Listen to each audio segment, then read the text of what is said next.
Hello students, आज हम करेंगे क्लास 10 एक्सरसाइज 2.2 की इंट्रोडक्शन यानी कि भूमिका। हमें क्या पता लगाना है, बहुपद के शून्यक और गुणांक के बीच में क्या संबंध है। हमने कल पढ़ा था इसके बारे में कि बहुपद के शून्यक वो होते हैं, जो हमने शून्यक शब्द इस्तेमाल किया था, यानी कि वो मान, अगर हमारा x में चल रहा है बहुपद तो x का मान, y में चल रहा है तो y का मान, वो मान जिसके लिए पूरा का पूरा बहुपद जो है वो 0 के बराबर हो जाए। x का जो मान रखने पर पूरा का पूरा बहुपद जो है वो 0 के बराबर हो जाए, उसको तो हम क्या कह रहे हैं, शून्यक कह रहे हैं। x के जिस मान के लिए पूरा बहुपद 0 के बराबर हो जाए वो क्या है, शून्यक है। दूसरी चीज थी हमारे पास गुणांक। गुणांक क्या था, x की घात के लिए, जैसे x की घात अगर n चल रही है तो इसकी गुना में यहाँ जो भी संख्या लिखी जा रही है वो 1 है, 10 है, माइनस है, प्लस है, जैसी भी संख्या है वो उसका क्या है, गुणांक है। अब हमें ये देखना है कि इन दोनों के बीच में क्या कनेक्शन है। हम दोनों चीज़ों को एक दूसरे से अगर कंपेयर करें या एक मालूम है और दूसरी हमें पता लगानी है तो हम उसको कैसे पता लगाएं। इसके लिए हमारे पास जो नियम चल रहे हैं, हमने पहले ये देखा कि हमारे पास कैसे कैसे बहुपद हैं, किस किस तरह से हमने उन्हें वर्गीकृत किया हुआ है। हमारे पास चल रहा है रैखिक बहुपद। जो रैखिक बहुपद है इसका जो व्यापक रूप है, व्यापक रूप आपको याद रखना है हमेशा, ये है ax प्लस b। किसी भी रैखिक बहुपद का व्यापक रूप जो है वो है ax प्लस b। अब यहाँ जो a है ये गुणांक है, किसका गुणांक है, x का गुणांक है। गुणांक किसका है, ये x का गुणांक है। और ये जो b है ये हमारे पास कैसी संख्या है, ये हमारे पास अचर पद है, अज्ञात राशि है, ये जो बदलेगी नहीं, जितनी भी होगी उतनी ही रहेगी। इसको हम क्या कहते हैं, ये अचर पद है। और यहाँ पर ये जो x है ये क्या है, ये चर पद है, ये बदलता रहता है। x भी हो सकता है, y भी हो सकता है, कुछ भी हो सकता है। ज्यादातर हम x में अपने बहुपद को लेकर चलते हैं। तो जो हमारा बहुपद है उसका अगर हम व्यापक रूप लिखें किसी भी रैखिक बहुपद का, तो वो व्यापक रूप क्या है, ax प्लस b। जहाँ पे a और b वास्तविक संख्याएं हैं, x की गुणा में a लिखा हुआ है, ये गुणांक है, जो b है वो एक अचर पद है। यदि हम इस तरीके से इसको लिख रहे हैं और इसी के कंपैरिजन में फिर हम लिखते हैं द्विघाती बहुपद, उसी तरीके से हम क्या लिख रहे हैं, द्विघाती बहुपद। द्विघाती बहुपद का व्यापक रूप क्या है, ax की 2 bx प्लस c। अब यहाँ पर भी a b c वास्तविक संख्याएं हैं। यहाँ हमने पहले भी किया था कि x की 2 का जो गुणांक चल रहा है वो है a, x का जो गुणांक चल रहा है वो b, और जो अचर पद चल रहा है वो क्या है, c। ये तीनों चीजें हमारे पास चल रही हैं, तो हम इनकी मदद लेंगे। इन व्यापक रूप के अंदर जो ABC चल रहा है इसी की मदद से हम क्या लिखते हैं, हम ये देखते हैं कि दोनों के बीच में क्या संबंध है, जो भी हमारा गुणांक है और जो भी शून्यक चल रहा है। अब इसी तरह से अगर हम लेते हैं त्रिघाती बहुपद, ये तो द्विघाती का व्यापक रूप था। यदि हम त्रिघाती बहुपद लेते हैं तो वो किस तरीके का होगा, ax की 3 bx की 2 cx प्लस d, इस तरीके से होगा। अब यहाँ पे देखिए x की 3 का गुणांक जो चल रहा है वो गुणांक क्या चल रहा है, a। x की 2 का जो गुणांक है वो है b, x का जो गुणांक है वो है c, और जो अचर पद है, जो अज्ञात राशि है, वो क्या चल रही है, d। जब भी आप कोई भी बहुपद देखते हैं ये देखना है कि वो किस तरीके की है और उसको कौन से व्यापक रूप के साथ तुलना करनी है, कंपैरिजन करना है। उसके लिए हमेशा जो गुणांक होंगे, x से पहले जो लिखा है वो x का गुणांक है, x की 2 से पहले जो लिखा है वो x की 2 का गुणांक है, और जिसके साथ x संख्या नहीं है वो जो है अचर पद लिया जाएगा। वो एक राशि है हमारे पास जो फिक्स रहेगी, जो बदलेगी नहीं, और वो क्या होगा, अचर पद होगा। इन सभी चीजों को लेकर के चलेंगे। अब इसके साथ हम एक उदाहरण देखते हैं। हमने कोई भी बहुपद ले लिया है, उदाहरण के तौर पर हमने एक बहुपद लिया, उसकी मदद से हम देखेंगे ये जो ABC हमने लिखे हैं इनको ध्यान रखेंगे कि हमने इनका कहाँ प्रयोग किया है। हमने एक बहुपद ले लिया, मान लीजिए 4 जमा में 3 हमने एक बहुपद ले लिया। अब देखिए ये कौन से वाले में आता है, हमने जो भी पढ़े थे बहुपद उसमें से किसका व्यापक रूप है, ये एक रैखिक बहुपद है। ये कैसा बहुपद है, ये एक रैखिक बहुपद है, यहाँ पे x की घात 1 है इसलिए। अब ये जो व्यापक रूप था वो क्या चल रहा था, इसके लिए व्यापक रूप चल रहा था ax प्लस b। अब इस सवाल के हिसाब से देखें तो यहाँ पर a क्या चल रहा है 4 और b क्या चल रहा है 3।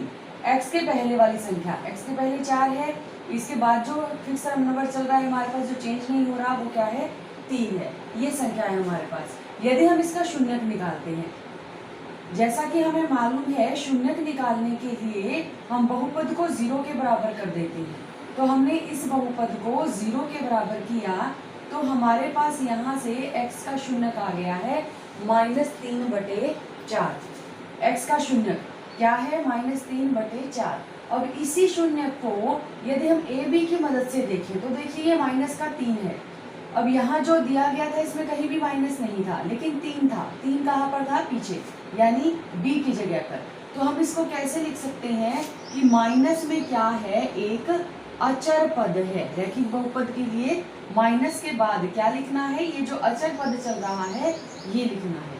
ये भाग किससे हो रहा है, जो ये गुणांक है हमारे पास, x का गुणांक है, इसके गुणांक में हमारे पास कौन सी संख्या चल रही है, a चल रही है। तो x का जो गुणांक है उससे जो है हमने भाग किया है, यानी हम अगर इन सिंबल्स को यूज करके लिखें तो ये क्या बन जाता है -b/a, -b/a।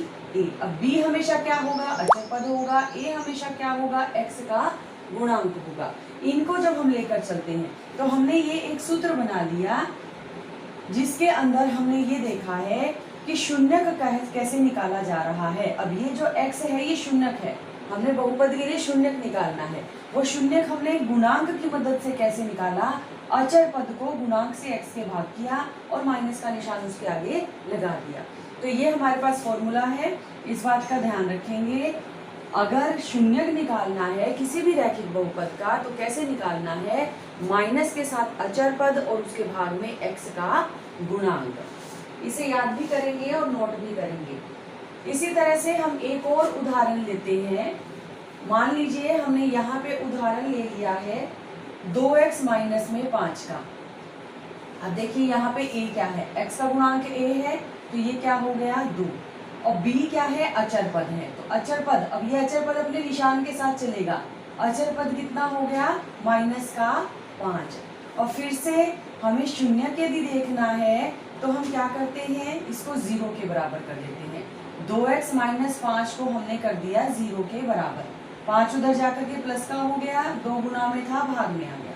जब हमें x का मान पता लग गया है, अगर हम इसको इस तरीके से निकालें -b/a के तरीके से, यहाँ से हमें क्या करना होता है, हमें करना होता है माइनस और अचर पद। अचर पद कितना चल रहा है, खुद -5 चल रहा है, और इसको भाग किससे करना है, जो x का गुणांक है यानी 2 से। तो इस तरीके से भी ये हमारा कितना आता है 5/2 ही आता है।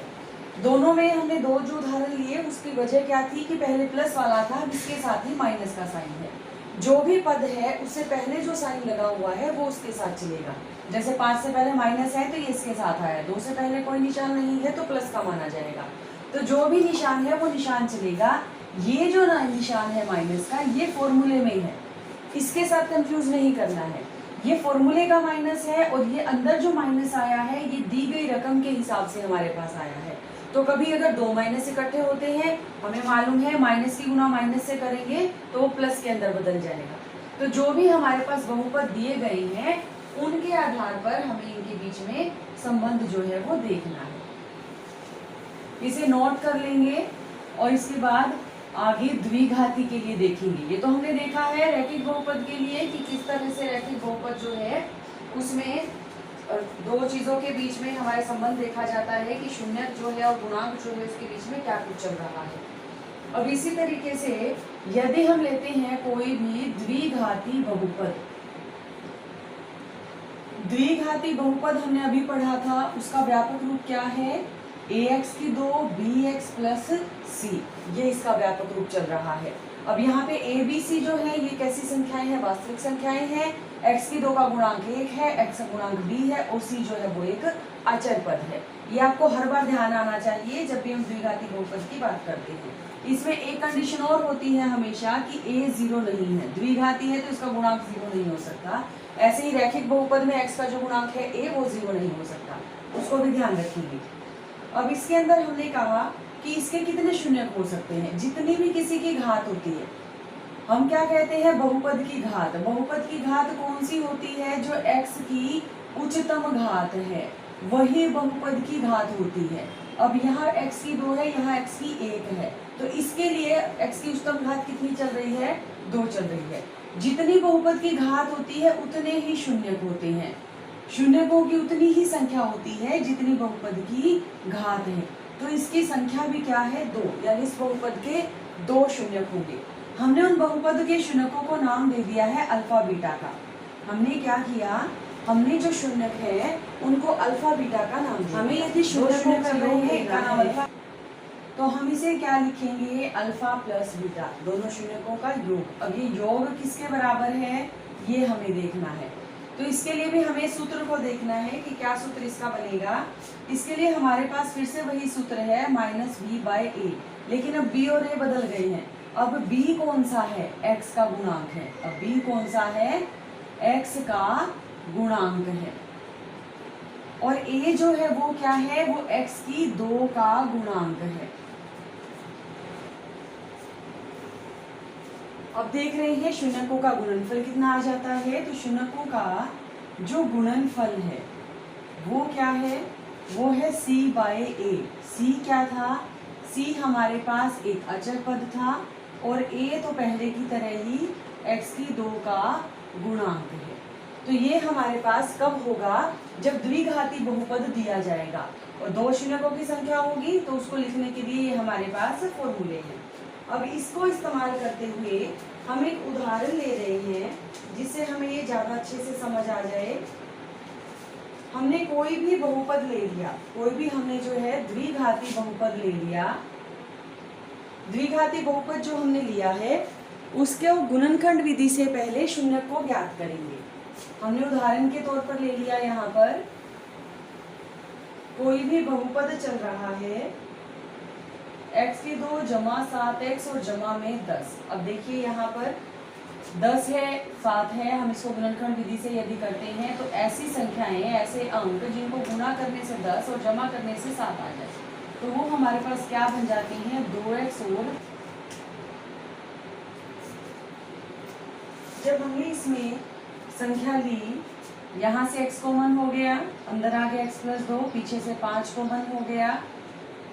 इस प्रकार से हमने इसके गुणनखंड ज्ञात कर दिए। ये हम पिछली कक्षाओं में भी कर चुके हैं। जब हमें शून्यक निकालने हैं तो शून्यक निकालने के लिए हमें बहुपद को 0 के बराबर करना होता है। या तो पहले वाली संख्या 0 है या तो पीछे वाला जो हिस्सा है वो 0 है। तो यहाँ से हमने ज्ञात कर दिए x के दोनों शून्यक। इन दोनों शून्यकों को अब जैसे कि हम पहले करते आए हैं, दोनों तरीके से हम इसकी सत्यता की जांच कर रहे हैं। जो भी हमारे शून्यक हैं हम उन शून्यकों के लिए सत्यता की जांच कर रहे हैं। इसमें हमें क्या दिया गया है, दोनों तरीके से हमने इसको देखा। शून्यकों का योगफल ये किसके बराबर है, जब हम -5 और -2 ले रहे हैं, इसको हमने सीधे सीधे जोड़ा तो हमारे पास आ गया -7। इसी को यदि हम सूत्र की सहायता से करते हैं तो फॉर्मूला है -b/a, यानी कि b कौन सा था, जो x के साथ हमारे पास गुणांक चल रहा है। x का गुणांक है 7, a यानी x के 2 का जो गुणांक है, यहाँ कुछ नहीं लिखा हुआ तो इसका मतलब है 1। अब ये भाग करने पर भी वही उत्तर आ रहा है जो हमें शून्यक निकाल कर उसके बाद योग करने पर मिला है। तो हम सिर्फ बहुपद देखकर सीधे सीधे सूत्र से भी शून्यकों का योगफल ज्ञात कर सकते हैं बिना गुणनखंड निकाले हुए। इसी तरीके से अब अगर हम इसकी सत्यता की जांच करते हैं इनके गुणनफल के लिए, शून्यकों का जो गुणनफल है यदि हम उसको देखते हैं तो शून्यकों का गुणनफल क्या है, शून्यकों का गुणनफल यानी -5 और -2 की गुणा, ये गुणा होकर के कितने आ जाते हैं 10। सूत्र की सहायता से यदि हम देखते हैं तो ये है c बाय ए, c यानी कि अचर पद, अचर पद कितना है 10 और a x की 2 का गुणांक, ये भी क्या है 1, तो यहाँ से भी हमें क्या मिल जाता है 10। तो दोनों तरीके से हमें एक ही उत्तर मिलता है, भले ही हम सूत्र से करें या पहले शून्यक निकालें और उसके बाद उसका गुणनफल करें। तो ये हमारे पास सत्यता की जांच जब भी करनी होगी हमें दोनों तरीके से करके दिखाना पड़ेगा, सूत्र की सहायता से भी और शून्यक निकाल कर और फिर उनका योग और गुणनफल लेकर भी, दोनों तरह से जो है इसको हल करना पड़ता है। अब हम देख रहे हैं त्रिघाती बहुपद। त्रिघाती बहुपद यानी ax की 3, bx की 2, cx प्लस d, इस तरीके से ये हमारे पास चल रहा है। यहाँ पे जो a b c d है ये चारों के चारों हमारे पास वास्तविक संख्याएं हैं और गुणांक हैं, x की 3 का गुणांक a, x की 2 का गुणांक b, x का गुणांक c और अचर पद क्या है d। हमने मान लिया कि ये जो शून्यक है, हमने शून्यक को नाम दे दिया है अल्फा बीटा गामा का। 3 घात है तो 3 शून्यक होंगे, हमने उन्हें अल्फा बीटा गामा का नाम दे दिया। अब अगर हम इनका योग देखते हैं, यदि हम इन शून्यकों का योगफल लिखते हैं तो क्या लिखा जाएगा alpha plus beta plus gamma, यानी कि अभी तीनों को जोड़ना है। तीनों को जोड़ना है तो हमें इसके लिए क्या फॉर्मूला लेना है, फिर से माइनस बी बाय ए, ये हमारे पास फॉर्मूला चल रहा है। लेकिन अब b क्या है, x की 2 का गुणांक है। अब इसके लिए b क्या है, x की 2 का गुणांक है और a क्या है, x की 3 का गुणांक है। कहने का मतलब क्या है कि जो a b c है वो बहुपद के हिसाब से बदल जाते हैं। अगर रैखिक बहुपद है तो x का गुणांक a था, द्विघाती था तो x की 2 का गुणांक a था, त्रिघाती है तो x की 3 का गुणांक 1 है। ये कंडीशन सभी में है कि a 0 नहीं होगा, a कभी भी किसी में 0 नहीं होगा। अब यहाँ देखिए x की 2 का गुणांक, ये x की 2 का गुणांक हमारे पास b है और x की 3 का गुणांक क्या है a है। इसी तरह से यदि हम इनका गुणनफल देखते हैं, अब 3 घात के लिए गुणनफल 2 तरीके से आ सकता है। एक तो ये है कि एक बार में 2 शून्यक लिए, alpha beta, beta gamma, gamma alpha, एक बार में 2 शून्यक लिए, उनकी गुणा की, अल्फा की बीटा से गुणा की, बीटा की गामा से की, गामा की अल्फा से की, फिर तीनों को जोड़ दिया। या फिर तीसरा तरीका क्या हो सकता है जो गुणनफल लेने का, वो है तीनों को एक बार इकट्ठा गुणा कर दिया, अल्फा बीटा गामा, ऐसे भी ले सकते हैं। तो जब हम ऐसे 2 का गुणनफल ले रहे हैं तब ये क्या बन रहा है c बाय ए, और जब 3 का ले रहे हैं तो इसका सूत्र क्या है माइनस डी बाय ए। c यानी कि किसका गुणांक है, x का गुणांक, और a तो है ही x की 3 का गुणांक। इसी तरीके से d जब हम ले रहे हैं तो वो क्या है, वो है अचर पद, और a फिर से क्या है x की 3 का गुणांक। तो इस तरीके से ये हमारे पास सूत्र याद रखेंगे जब भी हमें त्रिघाती बहुपद दिया जाए, उसके लिए इसकी जरूरत पड़ती है। अब हम इसके लिए एक उदाहरण ले लेते हैं कि हमें कोई भी बहुपद दिया गया है, उस बहुपद के लिए अल्फा बीटा गामा हमने तीनों ही क्या ले लिए हैं, उसकी शून्यक ले लिए हैं। अब हमें कुछ चीजें दे दी गई हैं, हमें ये दे दिया गया है, अब हम त्रिघाती बहुपद के लिए देखते हैं। हमने उदाहरण के तौर पर ले लिया है ax की 3, bx की 2 प्लस cx प्लस में d। इसका उदाहरण क्या हो गया, 3x की 3 माइनस 5x की 2 माइनस 11x माइनस 3। अब शून्यक हमें तीनों दिए गए हैं। जैसे कि हमें मालूम है शून्य क्या मतलब होता है, x का वो मान जिसको रखने से 0 हमारे पास बहुपद बन जाए। हम इसको एक बार चेक करके देखते हैं कि क्या जब हम इसको रख रहे हैं 3 तो हमारे पास ये 0 बन भी रहा है कि नहीं बन रहा है। शून्यक हमें दिए गए हैं इसलिए हम इनका इस्तेमाल कर रहे हैं, नहीं दिए जाते तो हमें इसको खुद ही निकालना पड़ता। वर्ग है 3 का तो 9 हो गया, 11 की 3 से गुना की तो 33 हो गया, 27 की 3 से कर दी 81, 9 की 5 से 45। जब हम इन सभी संख्याओं को जोड़ते हैं तो हमारे पास कितना आ जाता है, 0 आ जाता है, यानी कि ये शून्यक है। इसी तरह से हम -1 के लिए कर रहे हैं, जहां जहां पर x है वहां पर हमने माइनस का 1 रख दिया। अब इसको रखने पर हमें ये कितना मिल गया, 11 प्लस का है, बाकी तीनों की तीनों संख्याएं जो है वो माइनस की है, तो ये भी कितना आ गया 0, यानी ये भी इसका एक शून्यक है।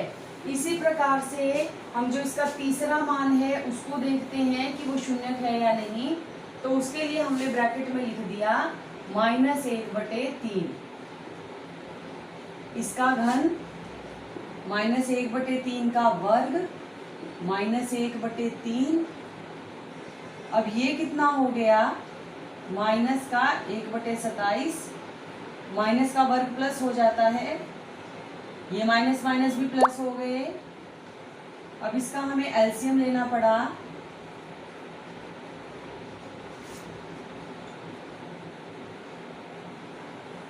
तो इस तरीके से हमारे पास ये आ जाता है। अब ये देखिए, ये भी मिलकर के हमारे पास कितने बन रहे हैं, 99 बन रहे हैं, तो ये 0 के बराबर हो गया, यानी ये भी हमारे पास शून्यक है। तो ये तीनों शून्यक हमें दिए गए हैं, तीनों शून्यकों का यदि हम योगफल देखते हैं तो योगफल हमारे पास क्या है, alpha plus beta plus gamma, यानी जो तीन संख्याएं हैं तीनों का योग। अब क्योंकि इनमें से एक भिन्न के रूप में है तो हमें उसके लिए एलसीएम लेना होगा। इसको लेकर के जब हमने वैल्यू निकाली तो हमारे पास आ जाता है 5/3। इसी को यदि हम सूत्र की सहायता से करें तो हमारे पास क्या फॉर्मूला था, इसका फॉर्मूला था -b/a, यानी कि b क्या था, x की 2 का गुणांक। अब यहाँ x की 2 का गुणांक क्या चल रहा है, -5 चल रहा है। a क्या चल रहा था, x की 3 का गुणांक। ये माइनस और माइनस प्लस हो जाते हैं तो क्या आ जाता है 5/3। इस प्रकार से यदि हम शून्यक ले करके फिर योग करें या सीधा सूत्र से करें, दोनों ही तरीके से एक ही आंसर आता है। इसको देखकर अब हम इसके बाद आगे निकालें तो हमें निकालना है गुणनफल। गुणनफल दो तरीके से लिया जा सकता है, एक बार में दो शून्यकों का गुणनफल ले सकते हैं, यानी alpha beta, beta gamma, gamma alpha, या फिर तीनों का एक साथ गुणनफल लिया जा सकता है। दो तरीके से ले सकते हैं। जब हम दो का गुणनफल लेते हैं, यानी 3 की -1 से, -1 की -1/3 से, और फिर -1/3 की 3 से, ये हमने ले लिया। अब जब इकट्ठा ले रहे हैं तीनों का तो 3 -1 और -1/3 दोनों तरीके से हम गुणनफल निकाल रहे हैं, एक बार में दो शून्यक लेकर के या तीनों शून्यक एक साथ लेकर के। जब हम दो का ले रहे हैं तो हमारे पास ये गुना होकर के आ गया -3, ये हो गया +1/3, ये कैंसिल हो गया 3 से 3, तो ये है -1। अब इसका एलसीएम लिया तो 3 एलसीएम है, यहाँ से हमें मिल जाता है, एक जैसी संख्याएं हैं 9 और 3 12, एक उसमें से घट गया 11, तो बटे में 3 चल रहा है। जब हम इकट्ठा ले रहे हैं तो ये 3 से 3 कैंसिल हो गया, माइनस से माइनस कैंसिल हो गया, तो ये कितना आ गया 1 आ गया। ये दो चीजें हमारे पास आ गई हैं। जब हम इसको देख रहे हैं कि हमारे पास दो शून्यक लेकर के क्या आया, इसको हम सूत्र की सहायता से करें तो सूत्र की सहायता से ये हमारे पास कितना है, ये शून्यक जो आ रहे हैं, ये कितने शून्यक आ रहे हैं, ये हमारे पास आ रहे हैं जो फॉर्मूला है उसके हिसाब से c/a, और ये सूत्र की सहायता से जब तीनों एक साथ लिए हैं तो ये क्या है -d/a। c क्या था, c था x का गुणांक, यहाँ x का गुणांक क्या है -11, a क्या है x की 3 का गुणांक, ये कितना है 3। इसी तरह से d क्या है, अचर है जो हमारे पास, ये है -3, और a फिर से x की 3 का गुणांक, तो ये अभी हमारे पास कितना आ जाता है 1। यानी हम किसी भी विधि से ले, शून्यक निकाल करके फिर उनका गुणनफल लें या इकट्ठा सूत्र से लें, दोनों से ही हमें सेम रिजल्ट जो है वो मिल जाते हैं। तो इस प्रकार से हमने देखा कि शून्यकों का योगफल और गुणनफल किस तरह से हमें यूज करना है, उनके बीच में क्या संबंध है और उसकी सत्यता को कैसे सिद्ध करना है।